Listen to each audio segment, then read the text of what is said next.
Bonjour à tous, j'espère que vous allez bien, c'est Keo et aujourd'hui c'est le jour 12 dans lequel je me lance dans l'e-commerce. Et en fait, je peux pas vous le cacher plus longtemps, on est encore le jour 11, voilà je vous explique.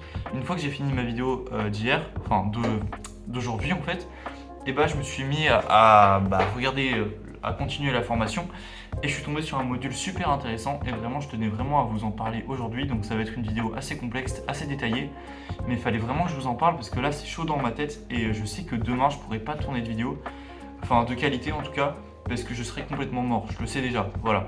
Donc aujourd'hui, je vais vous expliquer les bases d'un site qui est converti. Avant ça, il y a plusieurs points que je vais aborder dans la vidéo. Donc voici, je vais vous faire un mini sommaire en fait. Donc en premier temps, je vais vous parler du fonctionnement de Shopify. Ensuite, je vais vous parler de la différence entre un site monoproduit et un site généraliste. Ensuite, je vais vous expliquer comment choisir votre marché. Puis, comment choisir le nom de votre site. Et aussi, je vais vous expliquer comment choisir votre thème, parce que sur Shopify, en fait, on peut utiliser des thèmes. Bref, on verra ça en fin de vidéo.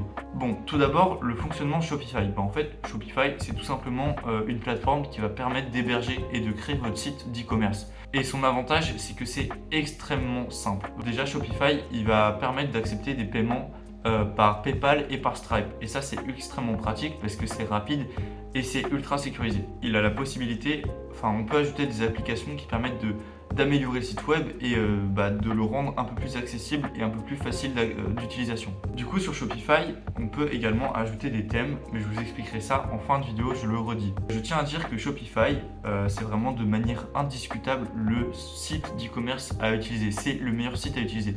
C'est hyper simple. Les tarifs, ils sont vraiment pas si chers que ça. Franchement, c'est des très très bons prix.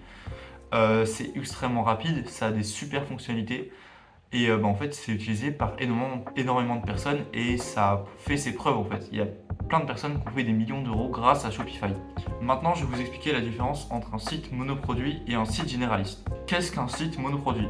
Déjà, un site monoproduit, en fait, c'est un site, comme vous pouvez le comprendre, qui vend qu'un seul et unique produit. Qu'est-ce qu'on peut en tirer? Déjà, un site monoproduit, ça a un meilleur taux de conversion et c'est prouvé. C'est beaucoup plus facile à créer et à gérer. Donc si on commence une boutique d'e-commerce, commencer avec un site monoproduit, ça permet justement de maximiser le potentiel d'un produit. Comme ça, vous ne perdez pas votre temps sur plein d'autres produits. Vous concentrez uniquement votre temps sur ce produit, votre argent sur ce produit et vous êtes sûr que ça va marcher. Du coup, ça permet justement de se concentrer sur un branding qui est un peu plus amélioré, un peu plus poussé. Si vous essayez de choisir une stratégie de communication, de marketing, le mieux c'est Facebook. Et c'est également plus adapté au marketing d'influence. Donc j'ai un exemple d'un site monoproduit et comme pour un exemple du site généraliste, je mettrai les liens des sites dans la description, comme ça vous pourrez analyser par vous-même. Qu'est-ce qu'un site généraliste? Comme vous pouvez le comprendre par vous-même, un site généraliste, en fait c'est un site qui n'est pas monoproduit. C'est un site où on trouve plusieurs produits mais qui n'ont aucun rapport entre eux. Vous pouvez avoir des sites généralistes qui ont plusieurs produits, par exemple une collection. Ça a des produits qui ont des rapports entre eux parce que ça se collectionne justement. Site généraliste, c'est bien évidemment plus pratique si vous voulez tester des produits pour savoir lequel marche le mieux, parce que du coup vous avez un plus grand panel de produits, donc les acheteurs, vous pouvez avoir du recul sur les achats des acheteurs et voir celui qui marche le mieux. Par contre, c'est assez compliqué à gérer niveau opérationnel, ça demande un peu plus de travail, un peu plus d'organisation. Mais si vous y connaissez déjà dans l'e-commerce, ça c'est un style de site qui pourrait vraiment vous intéresser. Maintenant, je vais vous expliquer comment choisir son marché. Alors, chaque marché a ses avantages et ses inconvénients, mais on doit en choisir un seul pour notre site et en fonction de nous, ce qu'on peut faire, de nos forces, de nos faiblesses. Donc, on a le marché francophone et on a le marché anglophone et on a également les autres marchés. Mais en tout cas, les deux principaux dont je vais parler aujourd'hui, c'est le marché francophone et le marché anglophone. Parlons du marché francophone. Alors, déjà, on a la facilité de langage. Quand on crée un site francophone, c'est beaucoup plus facile pour nous parce qu'on est français. Du coup, on sait un peu mieux maîtriser les expressions, etc. En France, on a un pouvoir d'achat qui est assez élevé. On a pas mal de thunes, en vrai. Pour les publicités Facebook, ça va, on n'a pas trop de concurrence du coup. Pour les publicités Google, on n'en a pas non plus. Par contre, pour le marketing d'influence, c'est galère sa mère. Vraiment, faut être chaud. Le potentiel de scaling, il est plutôt moyen, même élevé. Par contre, on peut perdre énormément de rentabilité si notre structure, elle nous oblige à payer de la TVA. Mais en tout cas, c'est probablement la meilleure solution si on veut commencer avec le marketing Google ou le marketing Facebook. Voilà. Donc moi, je pense que c'est ce que je vais faire. Je vais créer ma boutique sur le marché francophone. On a le marché anglophone. Alors ça, le principal point faible, c'est la maîtrise de la langue. Donc après, vous allez tous utiliser des trucs de traduction. Le mieux, c'est DeepL. Ça, c'est vraiment le meilleur traducteur parce que du coup, ça traduit vraiment comme il faut vos phrases et pas comme Google Trad, ça traduit mot par mot et ça veut plus rien dire à la fin. En plus, le marché anglophone, ils ont un pouvoir d'achat très très élevé. Par contre, la concurrence, voilà là, c'est ultra élevé. Sur Facebook, sur Google Ads, c'est vraiment galère. Par contre, sur le marketing d'influence, du coup, justement, c'est un peu plus simple. Enfin, c'est moyen en fait. La concurrence est moyenne. Le potentiel de scaling, il est juste hyper élevé. Le principal avantage pour le marché anglophone, c'est que vous n'avez pas justement de TVA. Donc, si vous voulez scaler, c'est la meilleure solution possible.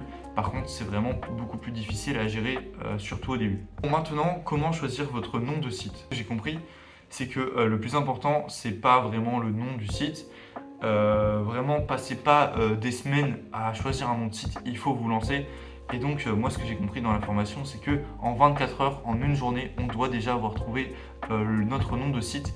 Surtout si on est débutant et qu'on n'a pas forcément un branding, etc. Déjà de prévu.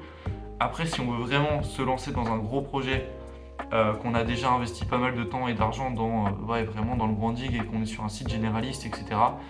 Là, ok, on peut voir pour un nom de domaine bien réfléchi, mais en général, il y a plusieurs techniques pour faire un nom de domaine qui marche et assez rapidement. Alors, il y a 3 façons de choisir son nom de domaine. En premier, c'est expliquer le concept du site. Par exemple, si vous vendez des montres, vous l'appelez bestwatch.com. Voilà, un exemple.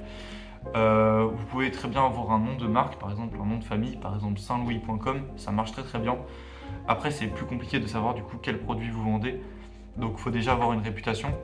Et vous pouvez faire un mélange des deux. Par exemple, imaginons moi je vends des gourdes, je mets Keo Bottles, tu vois. Ou bien si je vends du matériel de fitness, je mets Keo Fitness. Ou si je vends du cosmétique, Keo Cosmétique. Voilà, c'est assez simple. Après les extensions, du coup ça dépend si vous êtes sur un marché anglophone ou francophone. Mais si vous êtes sur un marché francophone, le mieux c'est de prendre .fr. Et si vous êtes sur du marché anglophone, .com, .shop, etc., en fait ça marche très très bien. Et vraiment, le plus important, c'est de ne pas acheter un nom de domaine pour plus de 50 euros. Ce qu'ils disent dans la formation, c'est que ça sert à rien de dépenser beaucoup d'argent pour un nom de domaine. Comment choisir son thème sur Shopify? Il existe plein de thèmes sur Spotify qui vont définir en fait, le visuel, la structure de votre site. Donc bien évidemment, il y a des thèmes gratuits. Shopify, il propose des thèmes gratuits qui marchent très bien d'ailleurs. Mais ils proposent également des thèmes payants. Et ces thèmes payants, bien évidemment, ils sont plus optimisés, ils sont un peu plus jolis et forcément, ça va avoir un meilleur taux de conversion. Donc ces thèmes, on peut les tester sur la boutique Shopify, voilà. Quand vous commencez à créer votre boutique, vous pouvez essayer. Mais bien évidemment, il y aura des thèmes que vous ne pourrez pas avoir si vous ne payez pas. Après, je crois qu'il y a des gens, ils ont trouvé des techniques pour avoir des thèmes payants gratuitement en utilisant des leaks sur Internet, etc. Moi, je suis plus dans la légalité et dans la sécurité parce que je vous avoue que j'ai peur de télécharger un truc qui va clairement bousiller ma boutique. Donc moi je serai vous, je ferai gaffe. Après, si vous êtes bien débrouillard et que vous savez ce que vous faites, voilà, faites comme vous voulez. En vrai, voilà. De toute façon, le but dans le business, c'est d'être débrouillard. Donc si vous trouvez des techniques toujours, tant mieux pour vous. Donc voici les thèmes les plus intéressants pour lancer votre site d'après la formation. Après, peut-être que ça a évolué entre temps. Donc je vous laisse faire votre propre avis en testant les thèmes sur l'application, sur la plateforme Shopify directement. Ces thèmes, ils ont été classés, ils ont été choisis en fonction de leurs caractéristiques qui étaient importantes, notamment l'optimisation pour mobile. C'est très important que le site puisse s'adapter sur mobile, surtout que quasiment tout le monde fait ses achats sur téléphone maintenant. Sa rapidité d'utilisation. Si c'est propre, si c'est professionnel, si c'est efficace. Donc le thème gratuit et le thème le plus conseillé, c'est le thème début. Apparemment, c'est le meilleur thème Shopify gratuit parce que le design il est simple, c'est très rapide, c'est facile à paramétrer. Et du coup, le thème début, il est super pratique si vous voulez lancer une boutique en monoproduit. C'est super bien adapté à Facebook. Après, niveau influenceur, c'est encore un peu galère. Niveau code promo, je crois que ça bug un peu. Du coup, là, à l'évidence, si vous voulez utiliser du marketing d'influence, il faudra utiliser plus un thème payant. Et du coup, le prix, je vous le redis, c'est gratuit. Parlons du meilleur thème payant. Le meilleur thème payant qui est ressorti de la formation, c'est le thème Fastian.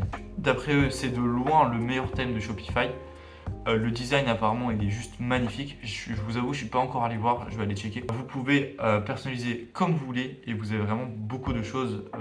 C'est très large, c'est hyper rapide, ça fonctionne parfaitement avec le marketing d'influence, etc. En même temps, vu le prix, j'espère bien. Par contre, c'est un petit peu long à paramétrer et du coup, ça marche surtout en multi-produit. Et donc, le prix, il est de 187 euros. Donc, c'est assez cher. Et en plus, là, j'ai dit le prix en réduction. De base, il est à 250 euros. Mais en gros, si vous cliquez sur un lien pour vous inscrire, etc., vous pouvez choper des réductions. Mais ça, je vous l'espère, vous êtes débrouillard. Et en tout cas, dites-vous qu'il y a plein de thèmes sur Shopify. Moi, je vous ai dit les deux qui étaient ressortis les plus intéressants apparemment. Je vous avoue que je ne suis pas encore allé voir. Mais faites vos recherches et choisissez ce qui vous convient le mieux, ce qui convient le mieux à votre branding, à votre produit. Faites ce que vous voulez. En tout cas, dans le Padlet, il y aura un résumé de ce que je vous ai dit et il y aura une liste de tous les sites web, enfin de tous les thèmes Shopify que vous pouvez intégrer à votre site web. Bon, j'espère que cette vidéo, elle vous a plu. J'ai fait de mon mieux, je vous avoue que je suis super fatigué, mais au moins, c'était chaud dans ma tête et je vous ai tout balancé. Bref, n'hésitez pas à me dire ce que vous en pensez en commentaire. Et voilà, je vous souhaite une très bonne soirée. Bisous.